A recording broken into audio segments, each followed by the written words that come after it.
Unfortunately, this is simply a couple of fragments of a performance by ISSY BON years after he'd retired as a performer to become an agent, personal manager for Ray Allen, and a producing management.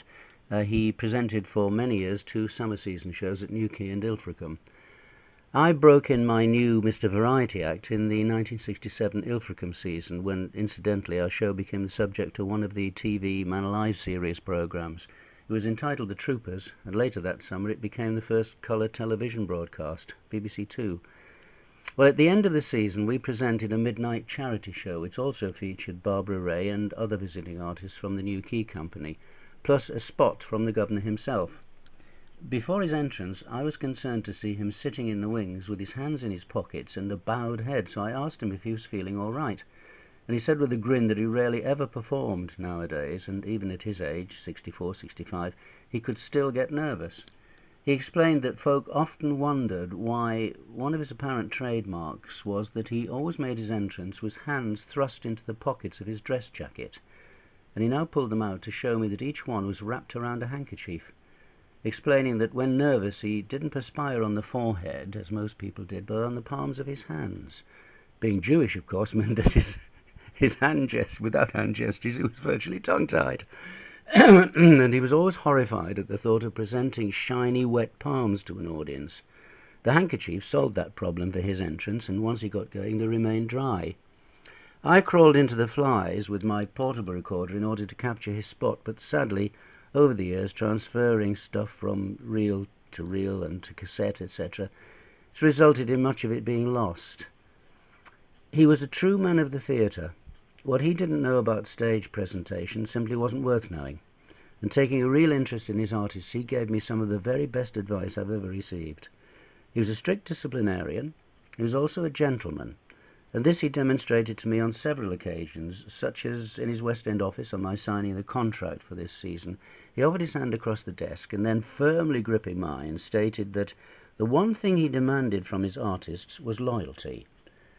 Well, by this time I'd worked for some of the biggest managements in the country, and also in Holland, and I didn't like the sound of this. He knew that my folks were ex-theatricals, and thinking then, come hell or high water, I'd better stand my ground, I heard myself say, "Well, Mr. Bonn, my parents always taught me that loyalty had to be earned."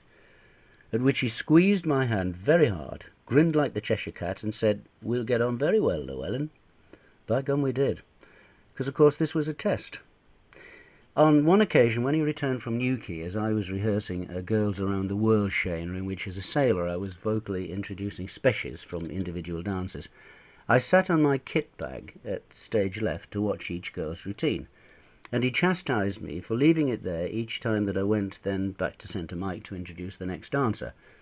I took out at this, so grimly making a point, I hauled this prop around the stage with such a show that it became the centre of attention. And of course, on being dumped down each time for me again to sit at side stage, it tended to spoil the next dancer's entrance. The rest of the company were huddled in the wings, obviously waiting for the thunderstorm to erupt when this rehearsal finished. And they weren't surprised when Mr. Bonn called for the entire company to come on stage. However, we were all then gobsmacked when he stated that he'd returned to the theatre in a very bad mood, and quite wrongly interfered with an artist who knew exactly what he was doing. He offered me his apologies, asked me to run the Shana again exactly as I had originally rehearsed it, and said that if anyone needed him, he would be next door having a coffee, and hoped to return in a much better mood. During the season, he several times invited the company to his hotel for a drink, charging the SM and myself with getting the orders in on his behalf. Before glasses were empty, he would tip us the wink, and Mike Blackmore and I would order up a second round at his expense.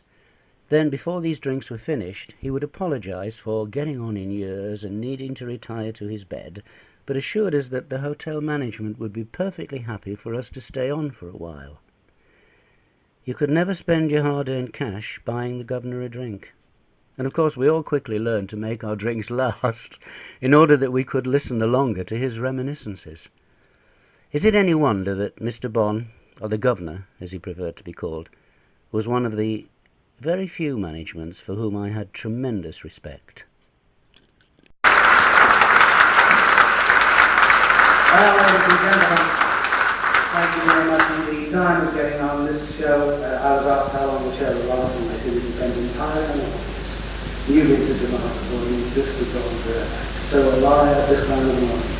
And so without further ado, I'll sing you the song that made so many thousands of friends, and talking making friends. My philosophy through my career shows us a growth in one thing. And it's a good idea for anybody else who wants to carry it out. One new friend every day. That's a marvelous thought. One new friend every day. In a year, you have 365 new friends. You know that? In 3 years is not a long time. You have over 1,000 new friends. You've got a pound off each and you're not so bad off. However, the song that gave me so many good friends, the song that I always loved to sing, and I'd like to show you that I'm not completely enamored of the Irish, my English mother.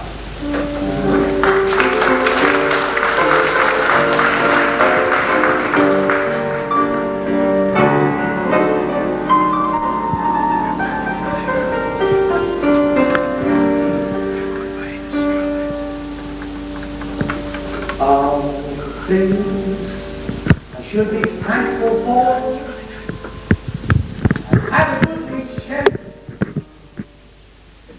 as I sit alone in the comfort of a cozy chair. Fancy sometimes takes me back to an East End tenement. 3 flights up in the river where my childhood days were spent. It wasn't much like paradise, but midst the dirt and all, there sat the sweetest angel, one that I fondly call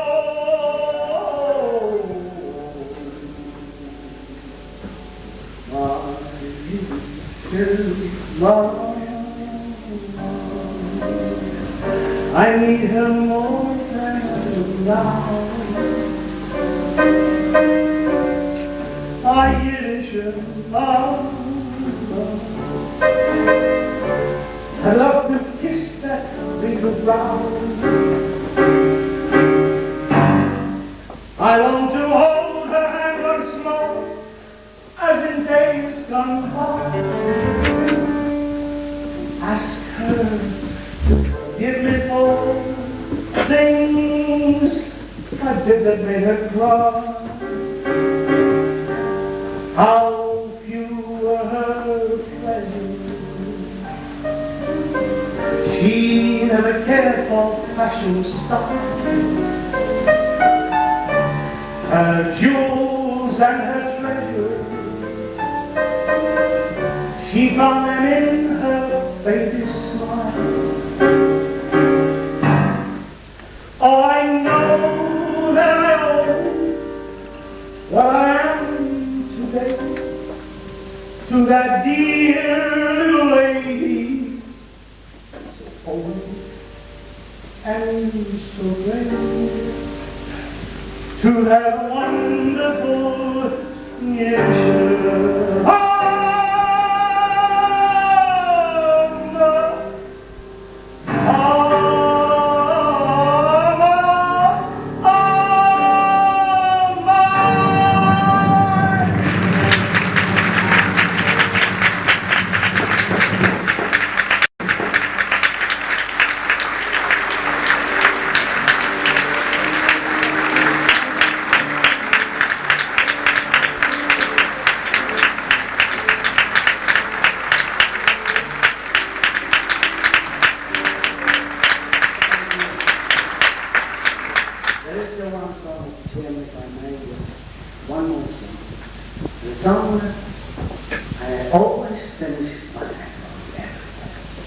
Invariably, the audience would always join me in the second chorus.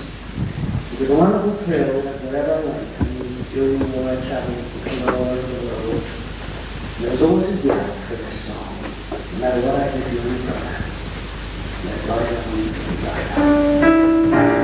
When you're joining in the second chorus, how do you do that?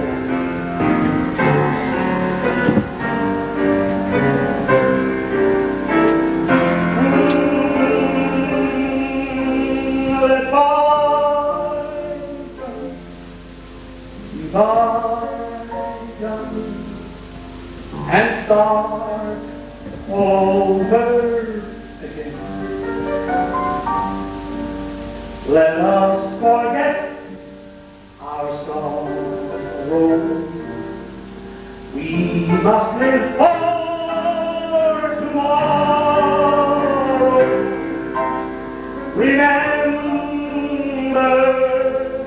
the sunshine will always follow the rain.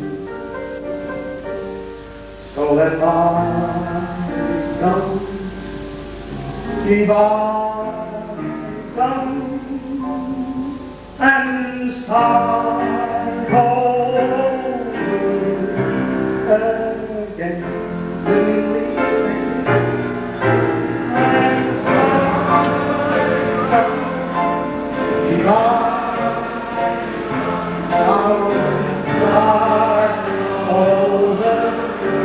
Let us forget sorrow.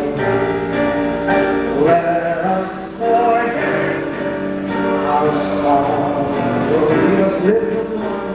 We must live for tomorrow. Remember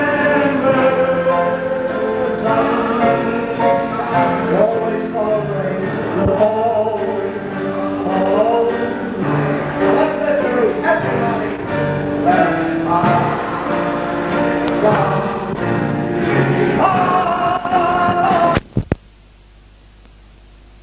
Let